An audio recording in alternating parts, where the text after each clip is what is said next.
sitting around. They're like, all the new guys are standing there like, okay, Bish, stand up, tell us about yourself and, where you're from. You're like, hi, my name's Matt and I do Team 5. They're like, shut up. Like, oh, no, keep going. You're like, okay, well, I was at Team 5. Shut the fuck up, new guy. You're like, all right, check. All right, here's my beer. Next guy goes and they yell at him. They're like, great, we don't care anything about you. Welcome to the team. You're new. Doesn't care what you used to do in the past. You're now part of the team. Let's go. That was it. And then we went to work, man. And we went to work. What's the team room like? In what way? I don't know. Do they have any artifacts in there from previous missions? It's like this on steroids, right? It's cool artifacts from missions all over the place. Whole bunch of computers around the walls of the room. Right, we got a new command by the time I left, so it was updated. The one I moved into was the old school, the OG building. It's been updated a lot since then. Right on. Any particular artifacts that stick out in your mind? Nothing. They're all artifacts. Nothing that cool. Right on. Well, Matt, let's take a quick break. When we come back, we'll get into some of the different operations that you were on before the Bin Laden raid. Cool. Buckle up, because the biggest Black Ops ever is arriving on November 14th. That's Call of Duty Black Ops 7. With 3 epic game modes across co-op, campaign, multiplayer, and zombies, it's pushing the franchise into bold new territory. The all-new co-op campaign lets you play solo or with friends as you infiltrate Avalon, a high-tech stronghold on the brink. At launch, jump into 18 explosive multiplayer maps with exciting, fast-paced movement. If you're looking for some undead action, the round-based zombies mode is back again with a twist. You'll fight through hordes of zombies as you drive the new wonder vehicle named Old Tessie and wield a brand new wonder weapon. Black Ops 7 doesn't just evolve, it reinvents. If you thought you knew Call of Duty, get ready for something even bigger. Pre-order Call of Duty Black Ops 7 now. Available November 14th, rated M for mature. Hey folks, our friends at Tractor Supply have always stood for community, for neighbors helping neighbors, and for the people who keep life out here moving forward. And at the heart of every community are the heroes who serve, the veterans, active duty military, first responders, and the families who stand beside them. These are the folks who answer the call, who protect, who sacrifice. And Tractor Supply believes that deserves more than just a thank you. That's why they created the Hometown Heroes program. It's their way of giving back in meaningful, everyday ways. As a hometown hero, you'll enjoy special perks through Neighbors Club, like earning rewards on every purchase, free trailer rentals and delivery, and exclusive savings on holidays that honor your service. And the best part? Once you sign up and verify through ID.me, it's automatic. No hoops, no hassles. So if you or someone you love is a hometown hero, visit tractorsupply.com/hometownheroes to learn more. It's Tractor Supply's way of standing behind those who always stand for us. All right, Matt, we're back from the break. We had just kind of talked a little bit about Green Team showing up over at Red Squadron, over at SEAL Team 6, and kind of what that was like. So what I'd like to move into now is basically your career over at Development Group, what the pace was like, where were you guys deploying, stuff like that. So let's just start with, what was your first deployment with Red Squadron? Man, first deployment with my former squadron was, we deployed to Afghanistan. I was actually there for about a month of deployment. And during this period of time, right, our Army counterparts were very focused in Iraq, and the Navy team had leadership in Afghanistan. So, most of the Navy guys were deploying to Afghanistan. The Army had control of Iraq. Well, Iraq had been picking up, right, from the Tier 1 perspective.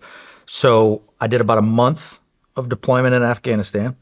And then I got a call that a handful of guys from our squadron were going to move over to Iraq and integrate with a Army counterpart unit. Okay. You said it, not me. Why would they pick a new guy? Oh, my whole team went. Oh, your whole My whole team. They pulled the whole team. So my team leader, all the way down to me being the new guy, they pulled the whole team, moved us over to Iraq, and then they farmed each one of us out to a different Army team. So I was integrated as a new guy into a Army unit, as a new guy on one of their assault elements. You know, other guys on my team were another team. We all lived together, operated together, but we fully integrated with an Army unit. With Delta. So did Delta send guys over to 6 to Nope. integrate in Afghanistan? At that point, it was because they were taking some heavy casualties, right? Is this when that IED factory blew up and killed a bunch of those guys?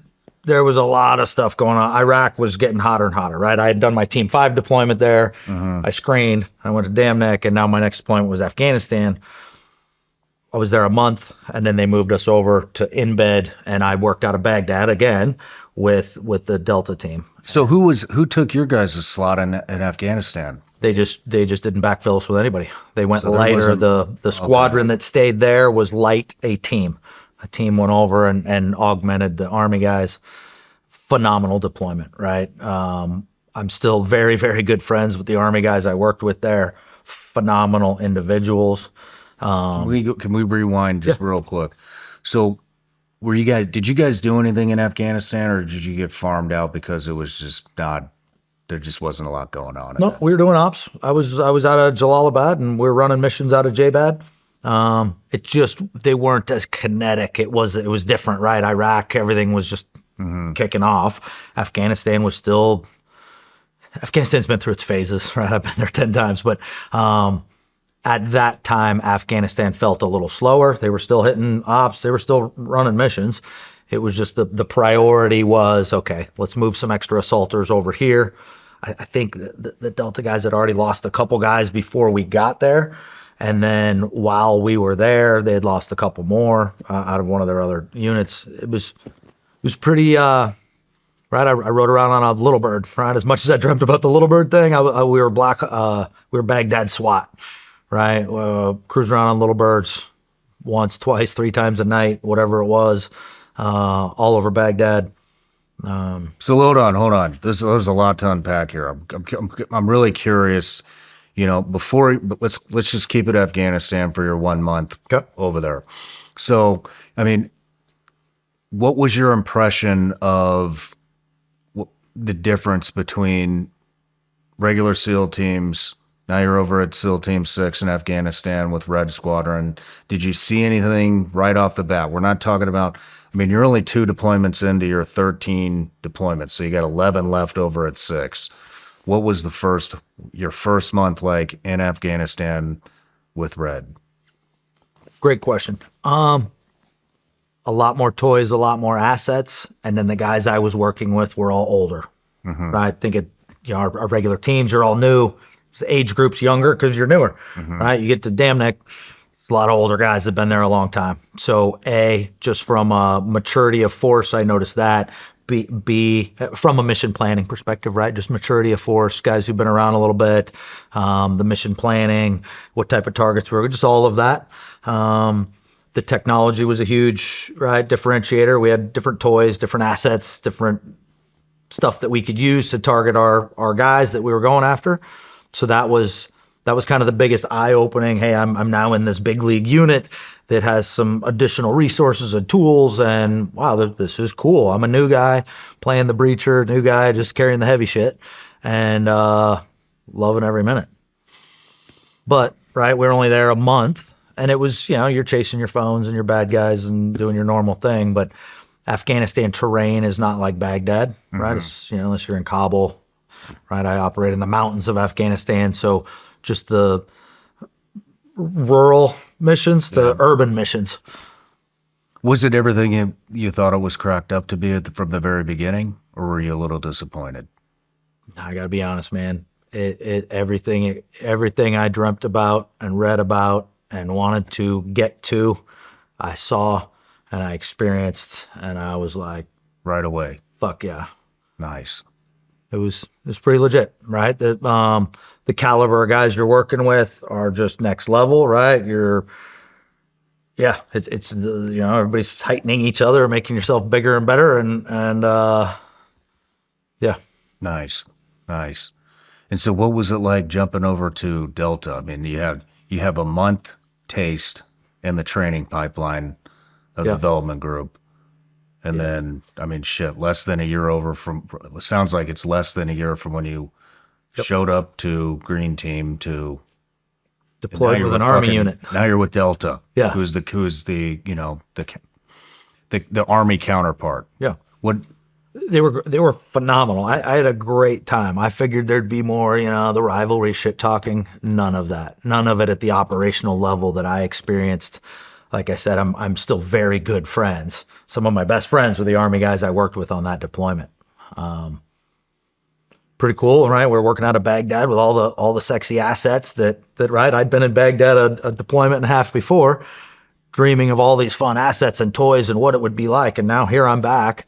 Now it was a tier 1 unit. It wasn't, Army Navy, but it was Army unit, and a whole bunch of Navy guys were still there. And now we're hitting shit every night. That was right. Yeah, that was a steep learning curve. I'll bet it was. I mean, what are some things that are different? What are some things that you notice that are different between the two? I mean, let's just start with the assets that you're given. I'm talking the difference between development group and Delta. Oh. What are the differences that you noticed between? We swim more. That's it. and if you get honest with the Army guys, like half of them be like, yeah, if I could swim better, I would have went to Buds. Like, well, thanks for being honest. I appreciate that. Right on. No, great guys, right? I've worked with operators from around the globe, right? German, Israelis, Brits, Aussies, all very similar, like-minded individuals, right? Their camo may be different. Their technology on their gun may be a little different. The funding they got for training is definitely different. But from an individual operator, all very similar. Very similar. Yeah, and I would say that for the Army guys, our Army counterparts, very similar, same mindset. Sure, they hadn't been through Buds. They have a different selection pipeline, but from the operator themselves, the way they're structured, the way they operate, right? The tactics were all pretty similar. Nothing that you couldn't assimilate into easy enough. So you didn't get over there and go, oh, fuck. I'm going to have to what'd go I through do? another selection. I should have stuck with ROTC. Yeah, fuck. No, they I never had to do this detour. Damn it. They were super cool. They opened me up, opened up everything, allowed me in, and respected my talents on their team. I was arguably the outsider and a new guy. So what kind of stuff were you doing over there? Baghdad SWAT, right? Little birds to the roof, Panders, ground assault force, squish them in the middle, right? Night after night after night, right? Intel finds bad guy. We show up at the house. I can remember a good one where we, right, these little bird pilots are shit hot, right? They are what they say they do. They deliver on every single time. And we're hitting, it's downtown Baghdad, thousands of rooftops, right? How do you find the one rooftop in the masses that you need to land your helo on? And every single night, they were perfect. Every night, always. Boom, boom, boom. Nailed it. Right? Well, one night we come in and we land on the roof, but it turns out our pilot had landed one too far by accident. Right? Landed one too far. We get on the roof, one house past our target building, ground assault fort hit the ground. They start coming up, big shootout in the stairs, right? One of my buddies, Jeremy, shot in the leg, right? They're throwing hand grenades down the stairs. Turns out there was 8 guys in the top floor that me and 3 other dudes would have landed and made entry into that space, right? Because we were little bird team to the roof, 4-man team. We would have gone top down. We would have entered onto 8 dudes, and that probably wouldn't have worked out too well, right? I got a lot of big guy upstairs scenarios where, right, you don't understand it in the minute, right? You're like, oh, fuck, we landed one house too far. We should have been there. Well, had we landed on the right roof, the odds are it would have, maybe we wouldn't be here, right? It'd be a whole different story. So yeah, that was an average night in Baghdad. that mission was actually the first night I ever killed anybody. No shit. Yeah.